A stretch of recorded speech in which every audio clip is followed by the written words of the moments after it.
Hello and welcome to Inside Indiana Business. I'm Gary Dick. New roads, nonstop flights, trails, broadband, new port. It could all be on the Hoosier horizon. Governor Eric Holcomb rolled out a big list as he rolled out his $1 billion Next Level Connections program this week. The list of projects to be funded with a one-time toll hike on heavy vehicles. And for more on the infrastructure investment plan, let's turn now to the aforementioned Governor Holcomb. And the Governor is always welcome to the program. Great to be on the best good news TV show of the week. I appreciate that. I appreciate that. Now, I want to talk specifics in a moment, but to bottom line it, because there's a lot to unpack here. Sure. In your view, this $1 billion plan, what's the bottom line? What's it all about? Well, Next Level Connections is, as you say, a big, bold program to better connect us with each other, connect us with the beautiful outdoors, and better connect us to world destinations and markets.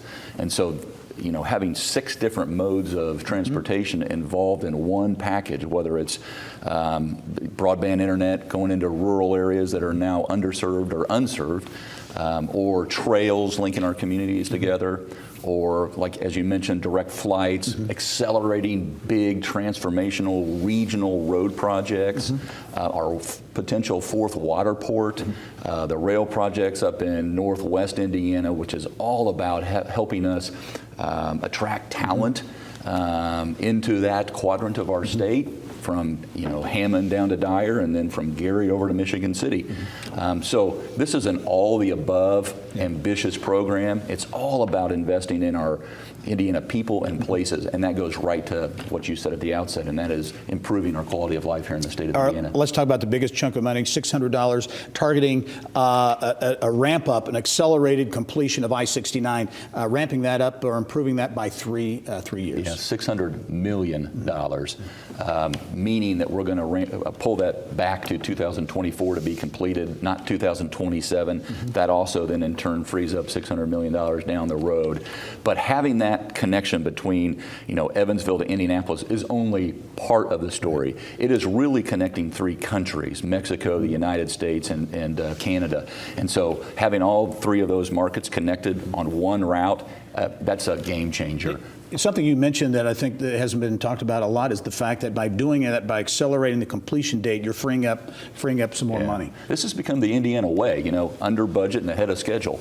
And when we're talking about I-69, one of the biggest projects in the country, completing it section 1 to 6, or 31, or making that a stoplight-free experience, being able to put it on cruise control in South Bend and not have to take it off until you get to Indianapolis, or those improvements on 20, which parallels the toll road, or the improvements themselves. The Indiana Toll Road Concession Company, they're going to invest by year 2025 $500 million into that road, making it one of the best experiences that a motorist could have. Okay, rural broadband is a huge issue for many areas of the state, and you've targeted $100 million to improve that high-speed internet. Well, Purdue University just recently, in about the last 10 days or so, released a study that said that 93,000 Hoosiers live in internet darkness, which equates to about, depending on how you look at it, a loss of $12 billion over the next 20 years, or a gain of $12 billion if we usher them into the light, so to speak.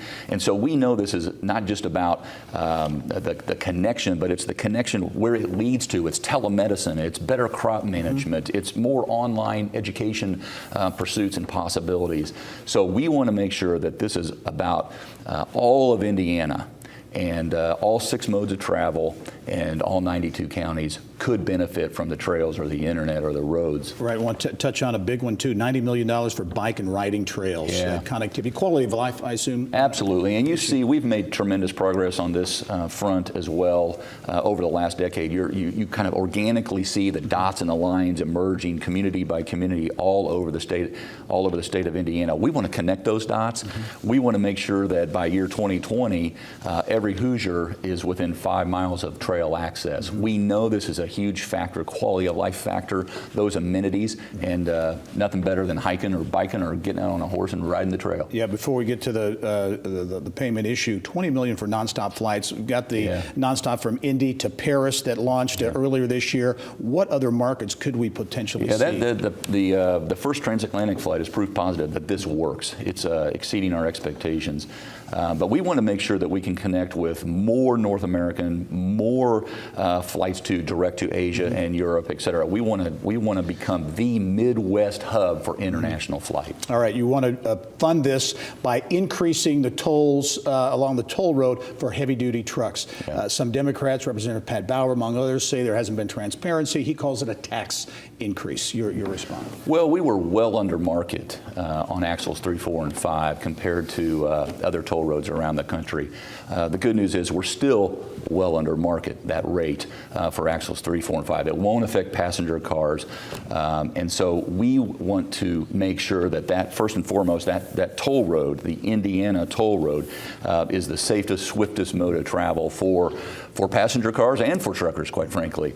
And it will be under this new renegotiated deal. All right, multiple forms of transportation and connectivity impacted by this $1 billion plan, including a potential fourth port. Indiana Governor Eric Holcomb, as always, thanks very much. Great to be with you, Gary. All right.